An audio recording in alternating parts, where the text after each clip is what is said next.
Assalamu alaikum, bonjour tout le monde. Dans cette vidéo, je vais expliquer le troisième chapitre de la matière qui parle de l'immunité innée. On a déjà dit durant le premier chapitre qu'il y a deux types d'immunité, immunité innée et immunité spécifique. Aujourd'hui, on va parler en détail de l'immunité innée. Quand on dit immunité innée, c'est la même chose que immunité naturelle ou immunité non spécifique. C'est des synonymes. يعني هالكلمات يعني نفس الشيء. مناعة طبيعية ولا مناعة غير نوعية كيف. L'immunité innée est la première réponse mise en place par l'organisme suite à une agression. يعني هو أول استجابة يديرها الجسم ضد أي اعتداء. هذاك الاعتداء ولا l'agression a plusieurs natures. Ça peut être une infection par un pathogène, bactérie, virus, champignon ou parasite. Ça peut être des lésions tissulaires, تخرب نسيجي. Ces lésions tissulaires peuvent être causées par une plaie, جرح. Ça peut être causé aussi par un traumatisme, اللي هما الرضوض ولا الكدمات.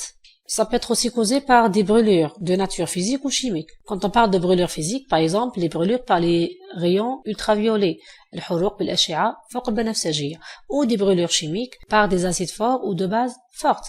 يعني حروق بالأحماض القوية ولا القواعد القوية comme le HCl ou le NaOH. L'immunité innée est caractérisée par le fait qu'elle soit rapide, يعني سريعة, et aussi elle est efficace sur un grand nombre de pathogènes, يعني تقدر تقضي على كثير من الأنواع الميكروبات. Et le fait qu'elle soit rapide, c'est vraiment très très important pour le corps, parce que l'immunité innée, généralement, elle arrive à éliminer les pathogènes, mais même si elle ne peut pas les éliminer, elle va les ralentir, elle va gagner le temps pour l'immunité spécifique à se développer. يعني المناعة الطبيعية هذه حتى ما تقضيش على الجسم الغريب، على الأقل تعطل الدخول تاعو ولا تربح الوقت للمناعة النوعية باش تتطور. C'est ça l'avantage de la caractéristique rapide de la réponse innée. Deuxièmement, l'immunité innée n'est pas spécifique d'un antigène précis. C'est-à-dire qu'elle ne peut pas distinguer entre deux micro-organismes différents. Et elle n'est pas douée de mémoire. C'est-à-dire que même si la personne est exposée plusieurs fois au même pathogène, il aura la même réponse innée. يعني الإنسان كي يتعرض لعدوى معينة عدة مرات راح الجسم تاعو يدير نفس الاستجابة في كل مرة, ما كانش ذاكر. Et c'est très important de mentionner que quand on parle d'immunité innée, c'est un type de l'immunité. نوع من أنواع المناعة. كاين مناعة طبيعية ومناعة نوعية. Immunité innée, immunité spécifique. Et elle est développée après une réponse immunitaire. نتيجة لاستجابة مناعية. هذيك الاستجابة المناعية اللي هي une séquence d'événements, تسلسل تاع الأحداث, النتيجة تاعها هي التخلص من المعتدي. Donc هذيك la séquence d'événements, on l'appelle réponse inflammatoire, الاستجابة الالتهابية. On va voir très rapidement c'est quoi une réponse inflammatoire, c'est quoi ses caractéristiques et comment elle se développe. La réponse inflammatoire dans le contexte du cours d'aujourd'hui est une réponse inflammatoire protectrice. Là, il faut faire attention. Parce que la dernière fois, durant la séance en présentiel, j'ai posé une question. Et je leur ai demandé, quand on vous dit inflammation, est-ce que ça donne une connotation positive ou négative? يعني كي نقول كلمة التهاب, est-ce que تجيكم حاجة إيجابية ولا سلبية في بالكم؟ وأغلبية الطلبة قالوا بلي حاجة سلبية. La majorité des étudiants, ils ont dit que ça reflète quelque chose de négatif. Parce que généralement, quand on parle d'inflammation, c'est maladie. عند الناس العاديين كيقولوا التهاب معناتها مرض. واحد عنده برونشيت, التهاب بالشعب الهوائية, واحد عنده أرثريت, التهاب المفاصل, et ainsi de suite. Donc, toujours le terme inflammation, il me dit حاجة سلبية. Alors que c'est faux. Il faut préciser des choses. C'est pas entièrement faux, c'est pas entièrement correct. يعني ماشي حاجة كليا صحيحة ولا كليا خاطئة. لازم نحددوا الإطار. Il faut définir le contexte. J'aimerais bien que تكون عندكم هذه طريقة التفكير إنه دايما نحطوا الأمور في إطارها ومن بعد نبداو تخمموا فيها. Donc, شو الإطار اللي رانا فيه اليوم؟ C'est la réponse inflammatoire pour la protection du corps, لحماية الجسم. D'accord? Donc, l'inflammation qu'on va expliquer aujourd'hui, c'est une réponse protectrice. La réponse protectrice, elle est assurée par l'inflammation aiguë. الالتهاب الحاد. C'est une inflammation qui ne dure pas longtemps. ما تبقاش الوقت طويل. Pour protéger le corps. C'est quoi l'inflammation pathologique? شو الالتهاب اللي يؤدي إلى المرض? C'est l'inflammation chronique. الالتهاب المزمن. C'est pour ça qu'il faut faire attention. L'inflammation qui protège le corps, c'est l'inflammation aiguë. L'inflammation pathologique, c'est l'inflammation chronique. Et on va pas voir ça aujourd'hui. Peut-être qu'on verra ça durant le dernier chapitre. Donc on continue dans notre cours en parlant de l'inflammation protectrice. L'inflammation aiguë a deux rôles. Souvenez-vous tout à l'heure, l'inflammation est déclenchée suite à une infection ou une lésion tissulaire. الحاجة اللي خلات الالتهاب يكون هي وجود ميكروب ou vous avez une lésion tissulaire يعني عندي تخرب نسيجي. Donc l'inflammation, elle a comme but de corriger ça. الهدف تاعها انها تصحح الوضع. Et c'est pour ça que les deux rôles de l'inflammation, ils sont vraiment très simples. Premièrement, éliminer l'agresseur. Généralement, c'est éliminer le microbe.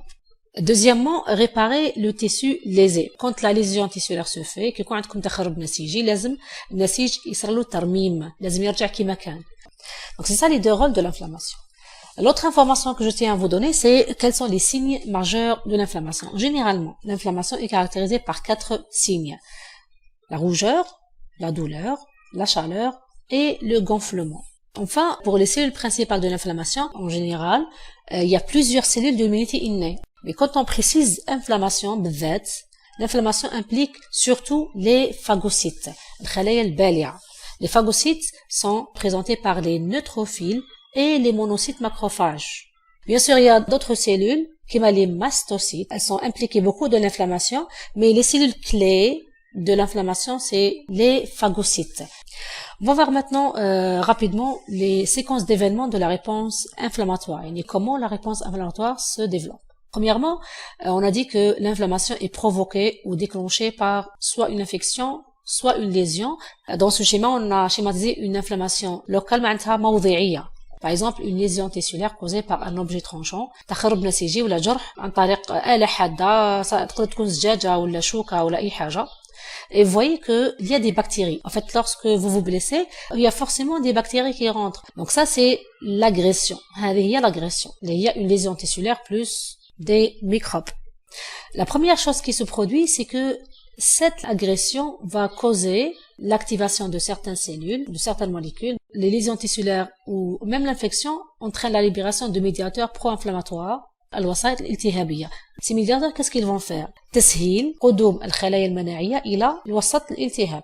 Les médiateurs inflammatoires, ils ont comme rôle de faciliter ou de permettre l'arrivée des cellules immunitaires du sang vers le foyer inflammatoire. Il faut préciser que l'agression généralement se fait dans un tissu. الاعتداء يكون عادة على مستوى النسيج. Et les cellules immunitaires se trouvent dans le sang. الخلايا المناعية يكونوا داخل الدم. Donc, il faut que les cellules immunitaires sortent du sang vers le tissu pour éliminer l'agression. هذا هو الهدف نتاع la libération des médiateurs pro-inflammatoires.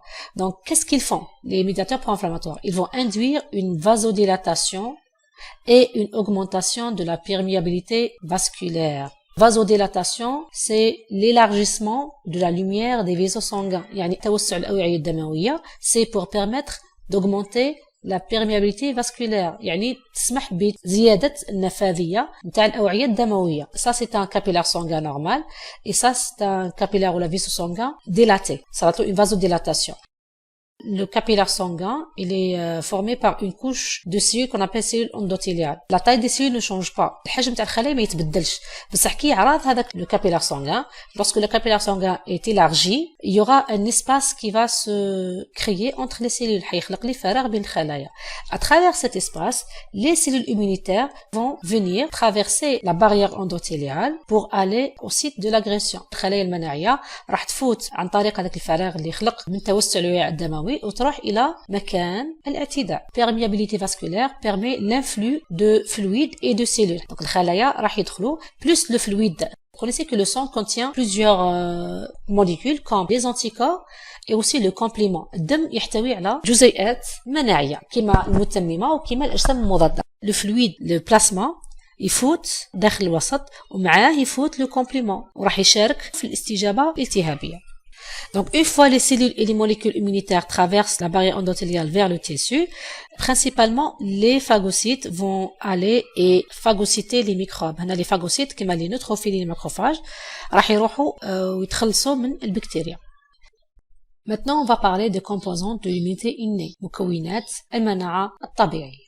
L'immunité innée est composée par 3 éléments, qui sont les barrières épithéliales, les cellules et les molécules. Les barrières épithéliales sont aussi appelées barrières physiques ou barrières anatomiques. Ça veut dire la même chose. Selon leur nom, barrières, leur rôle c'est d'empêcher la rentrée des microbes. كلمة barrière معناتها حاجز تمنع دخول الميكروبات. On a ici plusieurs barrières physiques et on va voir chaque barrière comment elle réussit à jouer son rôle immunitaire. Pour la peau, on a deux mécanismes. Ça, c'est juste des exemples, pas tous les mécanismes, mais quelques exemples. Là, vous avez de la transpiration et la desquamation. La transpiration, c'est la sécrétion de sueur. Pour la sueur, premièrement, elle possède pH acide. C'est défavorable pour le développement de beaucoup de micro-organismes. Et deuxièmement, elle contient des substances antimicrobiennes. Pour la desquamation, c'est le détachement des cellules mortes de la peau. Si une bactérie ou un microbe se dépose sur la peau, en fait, la surface de notre peau est toute couverte de cellules mortes. À un moment donné, la cellule morte va se détacher. Et si vous avez un microbe qui se dépose sur la cellule, le fait que la cellule se détache, le microbe va aussi être éliminé. يعني كي تروح هذيك الخلية الميتة حيروح معها الميكروب اللي تحط عليها. Ça, c'est un mécanisme très simple, mais aussi efficace. Vous avez aussi le tube digestif, الجهاز الهضمي. Il y a plusieurs mécanismes correspondants. Par exemple, le péristaltisme, حركة أمعاء. Si vous avez un microbe dans les intestins, à cause de ce péristaltisme, le microbe va être excrété à l'extérieur. Et le péristaltisme empêche que le microbe s'adhère à la lumière des intestins. Vous avez aussi le mucus, le mukhat. C'est une substance visqueuse. Elle va piéger les microbes. Elle pourra les empêcher de s'adhérer à la lumière du tube digestif. Vous avez aussi les acides gastriques et les acides biliaires. Vous savez que dans l'estomac, le pH est acide, est très acide, et ça empêche le développement de la majorité des micro-organismes. Les acides biliaires vont solubiliser les lipides et ça va conduire à la lyse des microbes. Vous avez aussi des enzymes digestifs qui vont dégrader les microbes, des peptides antibactériens comme les défensines qui vont tuer les microbes, et aussi vous avez la flore intestinale. Dans nos intestins, il y a des bactéries qui vivent, elles sont bénéfiques. Si vous avez une nouvelle bactérie qui essaye de coloniser l'intestin, les bactéries commensales de notre corps vont la tuer. La troisième barrière qu'on va voir, c'est les voies respiratoires et poumons. Vous avez les mucus toujours, c'est le même rôle comme le mucus du tube digestif. Le surfactant pulmonaire, c'est un liquide aussi pulmonaire qui contient des substances antimicrobiennes, les défensines par exemple. Le rhinopharynx, l'avant-dernière barrière, ça correspond aux voies respiratoires supérieures. Vous avez toujours le mucus, la salive dans la bouche et les lysozymes. Ce sont des enzymes qu'on trouve dans la salive. Ils ont comme propriété de dégrader les bactéries. Ils dégradent la paroi de peptidoglycane. Enfin, pour les yeux, vous avez les larmes. Voilà. La deuxième composante de l'immunité innée, c'est les cellules, الخلايا. Toutes les cellules immunitaires, à part lymphocyte T et lymphocyte B, sont des cellules d'immunité innée. يعني كل الخلايا المناعية باستثناء الليمفاويات البائية والتائية عبارة عن خلايا تابعة للمناعة الطبيعية. Vous avez les phagocytes, comme on a dit tout à l'heure, les macrophages et les neutrophiles. Vous avez les cellules dendritiques, les cellules NK, les mastocytes, les basophiles et les éosinophiles. Donc, si vous voulez le rôle de chaque cellule, vous revenez à la vidéo précédente, l'avant-dernière, dans laquelle j'ai expliqué les cellules du système immunitaire. Vous allez trouver le rôle de chaque cellule. Nous, on va se concentrer sur le premier type de cellules, les phagocytes, et on va voir comment ces phagocytes arrivent-ils à éliminer les microbes. On verra ici le mécanisme de la phagocytose, La phagocytose commence lorsque le phagocyte reconnaît un microbe, il va le fixer. C'est l'étape de l'adhésion. Il va l'entourer de pseudopodes pour enfin l'internaliser. Une ingestion, et là on obtient une vésicule comme ça, intracellulaire, qui contient le microbe ingéré. La vésicule, نسميوها phagosome. Après, ce microbe doit être dégradé. Le microbe لازم يتحطم. On a besoin des enzymes de dégradation. Les enzymes de dégradation sont présentes dans les lysosomes. الانزيمات اللي حتحطم هذاك الميكروب موجودة في lysosomes.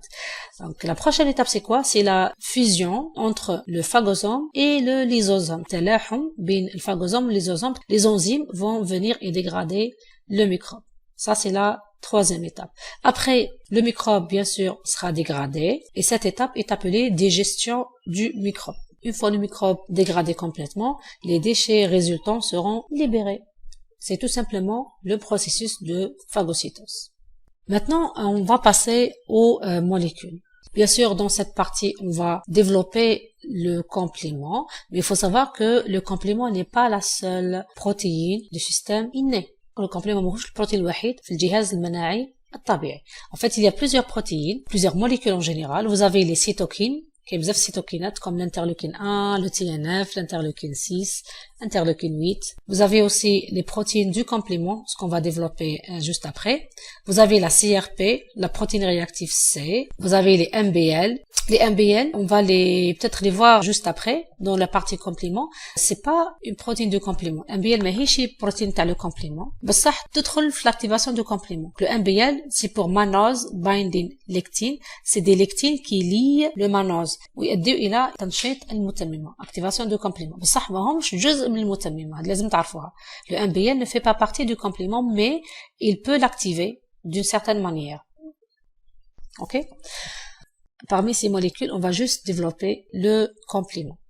Le complément est un ensemble de plus de 30 protéines plasmatiques. Le complément, c'est pas une seule protéine, c'est plusieurs protéines différentes. Chaque protéine possède un rôle différent. D'accord? يعني كاين 30 بروتين مختلف وكل بروتين عنده دور تاعو خاص به. C'est des protéines plasmatiques au niveau du sang. Ils sont synthétisés majoritairement par le foie. يعني إنتاج تاعهم يكون أغلبيته على مستوى الكبد. Il y a aussi certaines cellules immunitaires qui produisent des compléments, mais la majorité est produite par le foie. Les protéines du complément sont caractérisées par le fait qu'elles soient activées par protéolyse. Qu'est-ce que cette phrase veut dire? En fait, les protéines du complément, dans le cas normal, lorsqu'il n'y a pas d'infection, elles existent sous forme inactive. يعني البروتينات المتممة يكونوا في الحالة العادية وين ما يكونش عندي ميكروبات في الجسم يكونوا في حالة غير نشيطة. Une fois le microbe est présent, les protéines du complément deviennent activées. يعني كي يكون الميكروب حاضر في الجسم البروتينات المتممة يتنشطوا. Comment cette activation se fait? En fait, l'activation se fait par protéolyse. J'ai remarqué la dernière fois la séance en présentiel que la majorité ne connaissent pas le terme protéolyse. كاين بزاف منكم شتو ما يعرفوش كلمة protéolyse. هنا نمدكم اون استوس، نمدكم طريقة انكم حتى وحاجة جامي سمعتوا بها تقدروا تستنتجوا ولا تقربوا المعنى تاعها الحقيقي. Donc prenez le mot et divisez en deux. Par exemple هنا protéo, ça vient du mot protéine. D'accord?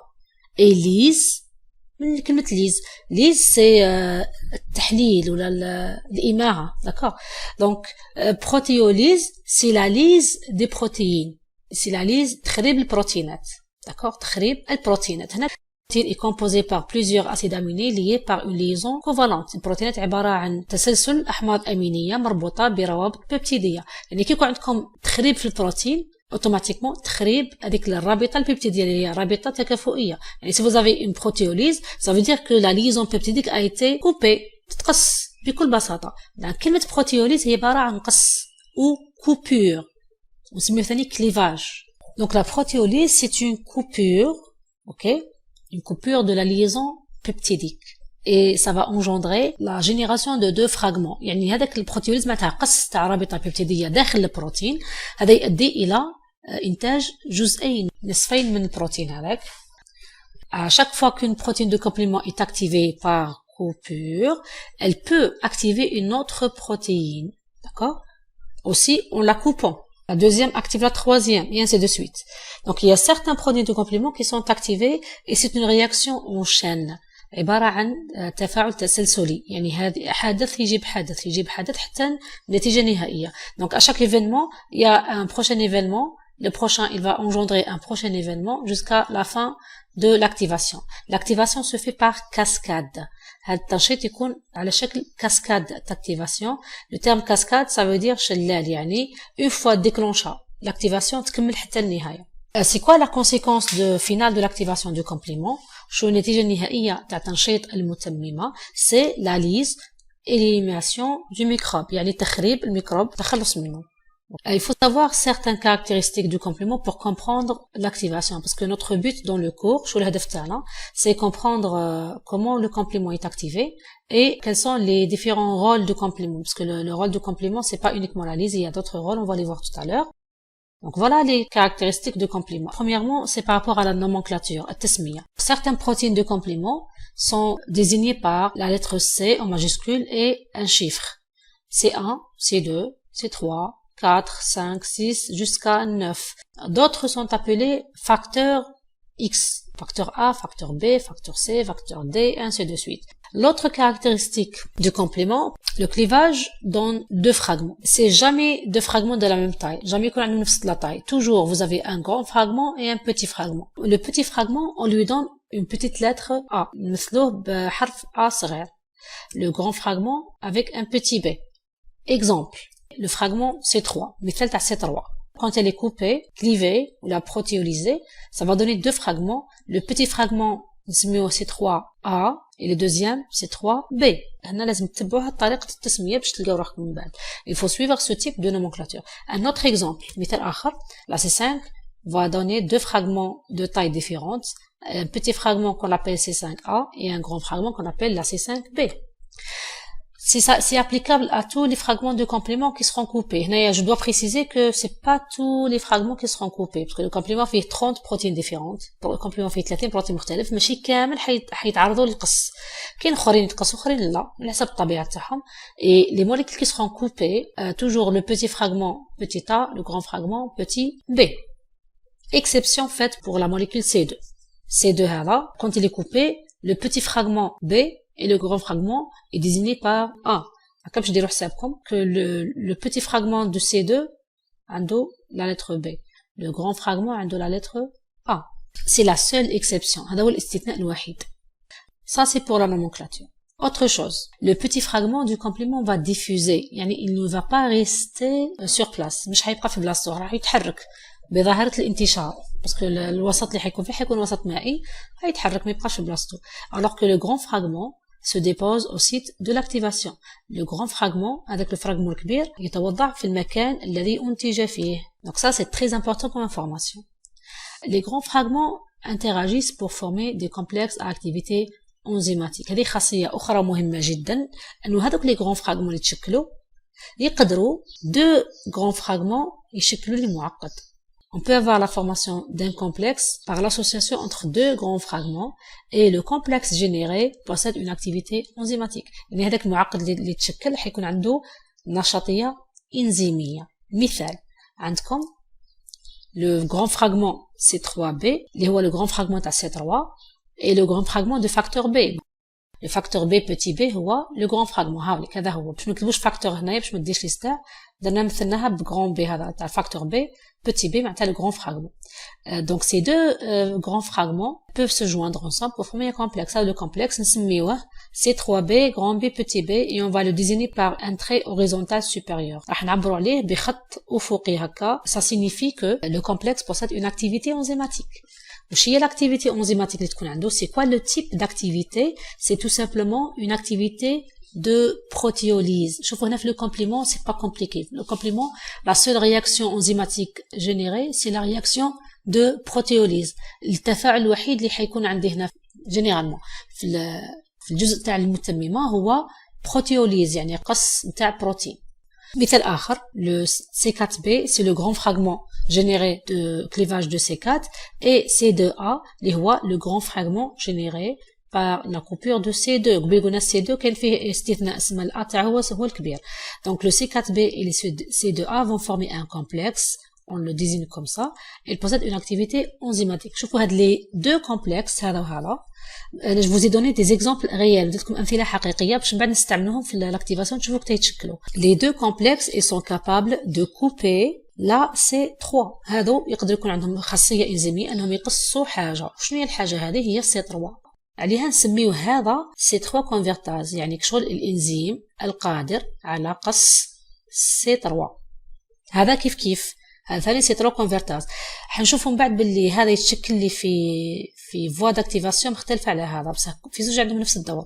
Autre chose, c'est que on peut avoir un complexe de 3 fragments, ماشي زوج. Pas uniquement 2 fragments, mais 3 fragments. Par exemple, هذا le complexe اللي فيه C3B, وفيه facteur B, وفيه un autre C3B. Ça va donner C3B grand B petit b 3B. Ça, c'est un autre complexe formé par 3 fragments. Un autre exemple, كيف C4B, C2A et C3B. avec C4B, 2A, 3B. هذوما كيف puisqu'on l'a désigné comme ça, donc c'est un complexe avec une activité enzymatique. Il peut couper quelque chose. C'est quoi la chose qu'il peut couper? يعني يقدر يقص حاجة. وشنو هي الحاجة اللي يقدر يقصها? C'est la C5. Et donc, on va l'appeler C5 convertase. C'est la C5 convertase. C'est une C5 convertase. Elle est capable de couper C5. C'est ça les caractéristiques du complément qu'on doit savoir pour comprendre l'activation du complément. Maintenant, on va voir les voies d'activation du complément. Le complément est activé en deux phases, ce qu'on appelle la phase précoce et la phase tardive. La phase précoce peut être déclenchée par trois voies distinctes, conduisant toutes à la production de la C5 convertase. En fait, dans la phase précoce, vous avez trois voies différentes selon le déclencheur. Vous avez la voie alterne, la voie classique et la voie d'électine. La voie classique, c'est la première qui a été découverte. Il y a la voie classique. Ils ont découvert une autre voie, c'est la voie alterne. Il y a la voie al-badila. Il y a une voie d'électine. Peu importe la voie d'activation, le résultat final de cette phase précoce, c'est la production de la C5 convertase. Donc, une fois la C5 convertase est formée, ça va marquer la fin de la phase précoce et le début de la phase tardive. Donc, comme j'ai dit, une fois la C5 convertase est formée, on va rentrer directement dans la phase tardive. C'est une phase commune à toutes les voies. Et le complément atteint l'activation finale qui aboutit à la formation de ce qu'on appelle le complexe d'attaque membranaire, conduit à la lyse du pathogène. C'est ça la conséquence finale de l'activation du complément. Ce qu'on va faire, c'est d'abord expliquer la voie alterne en entier, c'est-à-dire la phase précoce jusqu'à la phase tardive. Et après, on va voir la voie classique. On va voir uniquement la phase précoce parce que la phase tardive, c'est la même chose comme la voie alterne. Donc, l'activation du complément par la voie alterne est déclenchée lorsque le C3 rencontre un microbe. Une fois le C3 rencontre un microbe, il va être spontanément hydrolysé pour donner deux fragments C3b et C3a. هيكون عندي hydrolyse ولا une coupure قص تلقائي نتاع C3 في وجود الميكروب راح يمد لي C3b ou C3a. On a dit tout à l'heure que le petit fragment هذا C3a il va diffuser راح يروح. Il va faire autre chose qu'on va voir tout à l'heure vers la fin de cette présentation. Et le C3b va se déposer à la surface du microbe. C3b حيلصق في السطح نتاع الميكروب. Après, le facteur B, c'est la deuxième protéine de complément impliquée dans la voie alterne. Le facteur B va fixer le C3b et il sera aussi coupé pour donner le grand fragment petit b et le petit fragment il va diffuser ailleurs. Donc le grand fragment va se déposer là où il a été formé. Une fois déposé, vous aurez formation d'un complexe C3b, grand B, petit b. Ça, on l'appelle la C3 convertase de la voie alterne. هذه اسمها C3 convertase ولازم نحددوا واش من voie. C3 convertase de la voie alterne. Qu'est-ce qu'elle fait cette C3 convertase? Son rôle c'est couper C3. Donc à chaque fois راح تقص لي C3. Et c'est quoi la différence entre la coupure ici et la première coupure ici? هذا سؤال يتبادر للذهن لأنه C3 a été déjà coupé في الأول وحدها وعليه نحتاجوا حاجة اللي تقصها لي. Pourquoi on a besoin d'une enzyme qui coupe C3 alors que C3 a été déjà coupé au premier? En fait, la première coupure c'est une coupure spontanée. يعني القص تلقائي. La coupure spontanée elle est lente. Elle ne donne pas beaucoup de C3b. يعني بطيئة النتيجة تاعها ما تكونش غزيرة. ما يكونش بزاف عندي C3b. Là c'est quoi le but? Le but c'est produire plusieurs C3b. Vous allez comprendre pourquoi on a besoin de plusieurs C3b vers la fin de cette partie. هتفهموا علاه نحتاجوا بزاف C3b. Donc la quantité de C3b nécessaire elle est insuffisamment générée ici. يعني ما يكفيناش هاد la coupure spontanée. لازمنا coupure تكون plus efficace, plus rapide, plus productible. يعني يكون عندي مردود عالي تاع C3b. Donc هذا هي le rôle دور تاع C3 convertase. Donc plusieurs C3b sont générés et à chaque fois C3b va se déposer là où il a été formé. Il se dépose un peu partout sur la surface du microbe. هنا on a schématisé juste une partie du microbe mais هو كبير الميكروب هذاك. هنا bien C3b va se déposer partout et aussi il va se déposer à côté de ce complexe. D'accord? يتحط قدامه. Ça va former un complexe de 3 composantes اللي هو C3b, grand B, petit b, C3b. وهذا c'est la C5 convertase. Elle possède une capacité de couper C5. La formation de C5 convertase va marquer la fin de la phase précoce et le début de la phase tardive. Donc هنايا مادام نحدد النقطة هذه خلاص la phase précoce كملت. Donc entre la phase tardive. Une fois la C5 convertase formée, on va directement rentrer dans la phase tardive. C'est ça la C5 convertase de la voie alterne. C3b, grand B, petit b, 3b. Elle va cliver la C5 pour donner toujours deux fragments. Un petit fragment qui va diffuser et le grand fragment C5b va se déposer. La fixation de C5b à la surface de microbe va déclencher la fixation successive de plusieurs autres composantes de complément. يعني une fois تشكل هذيك la C5b راح تؤدي إلى قدوم مكونات أخرى من المتممة. تجي la C6 ومن بعد C7 وراها ومن بعد C8. Elles vont se fixer sur la C5b. Une fois la C8 attachée, il y aura la fixation de C9. Pas une seule molécule, mais plusieurs molécules. La C9, c'est une protéine de complément de nature transmembranaire. يعني تقدر تخترق الغشاء الخلوي et elle va se polymériser au niveau de la membrane pour former un pore. Cette structure formée est appelée le complexe d'attaque membranaire. معقد الهجوم الغشائي. Et ce complexe d'attaque membranaire va conduire éventuellement à la lyse cellulaire. Donc là, c'est la conséquence finale de l'activation du complément. هذه هي النتيجة النهائية لتنشيط المتممة هي تخريب الخلية الميكروبية. Ça, c'est une présentation de la structure tridimensionnelle du complexe d'attaque membranaire. Le complexe d'attaque membranaire contient la C5b, C6, 7, 8 et 9. يعني pas uniquement C9 وحدها. Ça, c'est une micrographie électronique de la structure formée par la polymérisation de C9, c'est-à-dire le pore créé par la polymérisation de C9. Un seul pore ou un seul complexe d'attaque membranaire n'est pas suffisant pour faire la lyse. On a besoin de plusieurs complexes d'attaque membranaire pour conduire à la lyse des cellules. Donc c'est pour ça que nous avons la formation des convertases dans la voie d'activation du complément. La C3 convertase et la C5 convertase, ce sont des complexes qui vont produire d'une manière très importante la C3b et la C5b. Plus vous avez de C3b, plus vous aurez de C5 convertase et plus vous aurez de complexes d'attaque membranaire. يعني على قد ما كان عندكم C3b بزاف على قد ما كان عندكم المعقد الهجوم الغشائي بزاف على قد ما كان عندكم لي بور بزاف الثقوب هذو وهذا يؤدي إلى تخريب الخلية. Ça conduit à la lyse de la cellule. Voilà, c'est ça les différentes étapes de l'activation du complément par la voie alterne, la phase précoce et la phase tardive. On verra tout de suite juste la phase précoce de la deuxième voie d'activation qui est la voie classique. La phase tardive, c'est la même chose. Les voies d'activation sont différentes selon le déclencheur. Pour la voie alterne qu'on vient de voir, elle est déclenchée lorsque la C3b rencontre un microbe. Elle sera automatiquement clivée. Dans le cas de l'activation du complément par la voie classique, le complément est activé par le complexe anticorps antigène, ce qu'on appelle le complexe IMA. Vous avez un microbe. Là, on a schématisé juste une partie, mais tout ça, c'est une cellule. Ça peut être une bactérie, un champignon, un parasite, ok? Sur cette cellule, vous avez des antigènes microbiens et ils sont reconnus par des anticorps. Vous voyez ce complexe anticorps-antigène, il a la capacité d'activer le complément par la voie classique. يعني هذا المعقد نتاع الجسم المضاد والمستضد عنده قدرة انه ينشط المتممة. D'accord? Comment ça se fait? En fait, parmi les protéines de complément, vous avez la composante C1. Cette composante C1, elle a la capacité de reconnaître les anticorps. عندها قدرة أنها تعرف على الأجسام المضادة à condition que ces anticorps soient fixés sur un antigène. يعني هذا الجزء من المتممة C1 عنده قدرة أنه يتعرف على الأجسام المضادة على شرط أنها تكون معقدة مع l'antigène. يعني le C1 du complément ne reconnaît pas l'anticorps seul. Donc, lorsque le C1 rencontre un complexe anticorps-antigène, il va automatiquement se fixer sur le fragment FC. Si vous revenez à votre TD numéro 1, vers la fin du polycope du TD, parmi les rôles des anticorps, vous allez trouver un rôle activation du complément. Et il y a uniquement deux types d'anticorps capables de faire ça. كاين زوج برك أنواع من الأجسام المضادة اللي قادرة تدير تنشيط المتممة اللي هما les GG et les GM.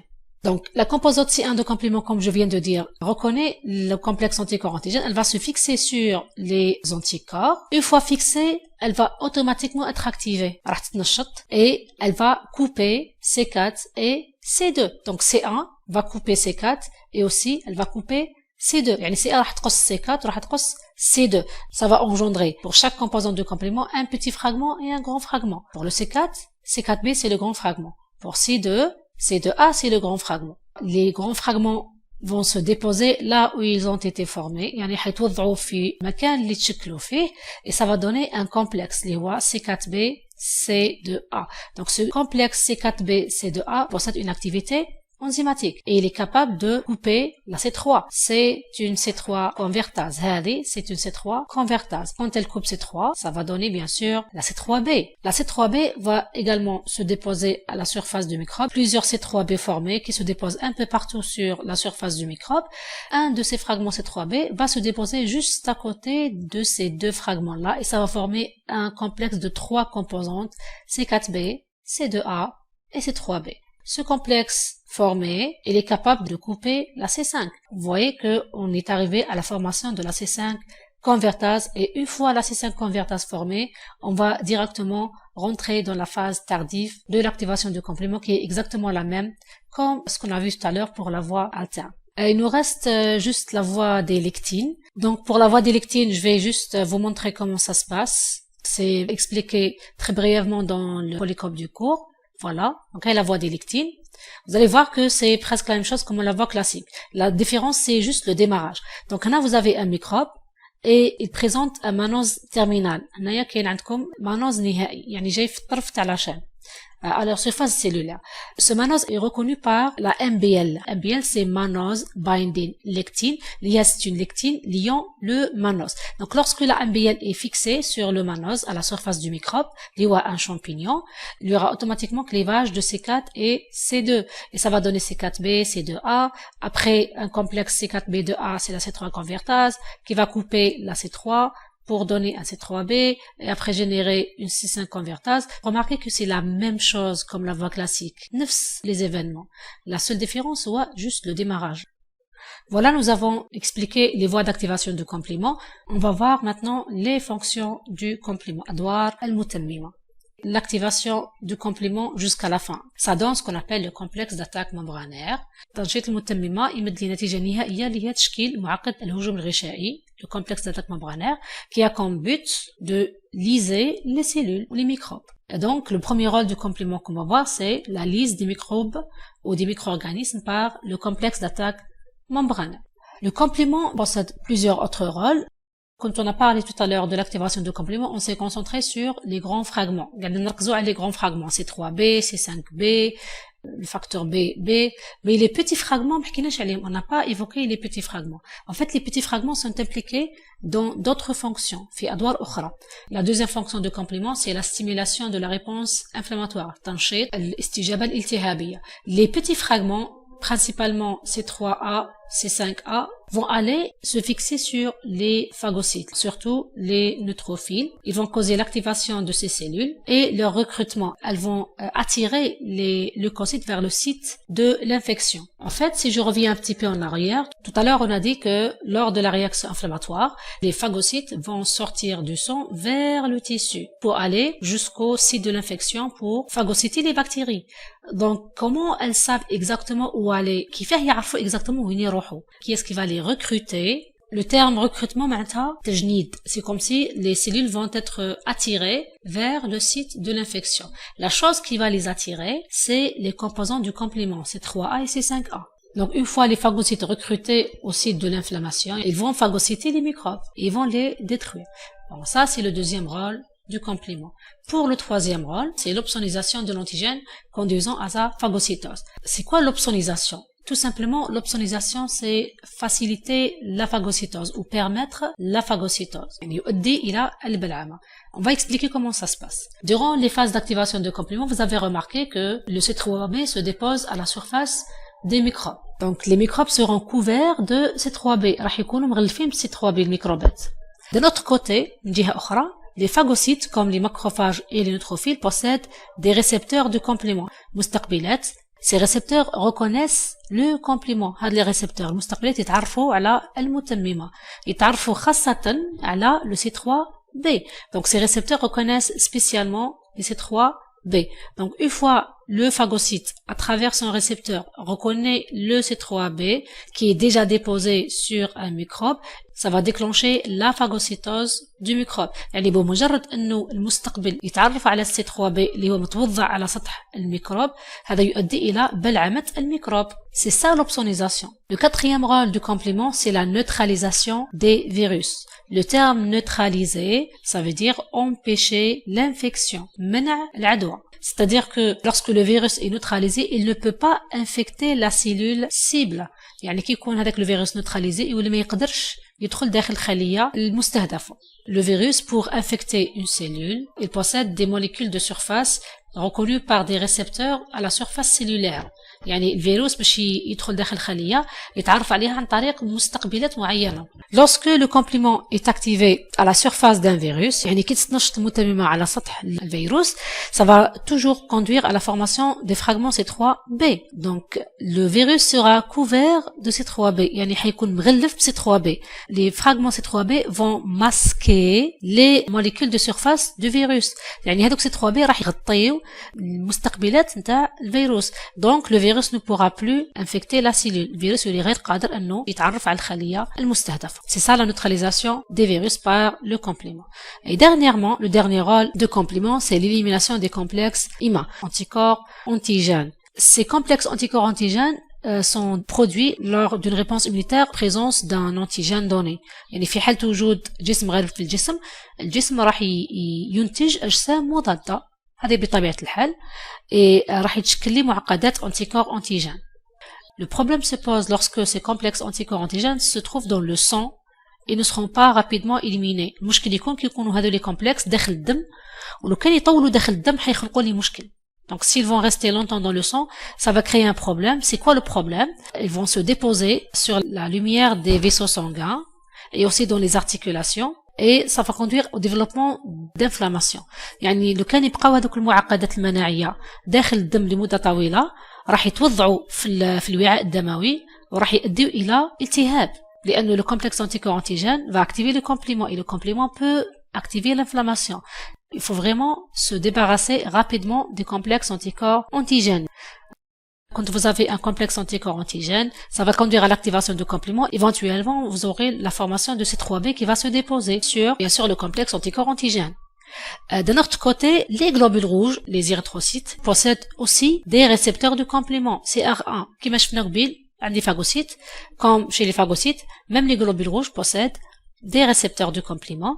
Une fois ils reconnaissent un complexe anticorps antigène sur lequel la C4b est déposée, ils vont les fixer, ils vont les entraîner vers le foie et la rate. راح يديهم حتى الكبد ولا حتى الطحال.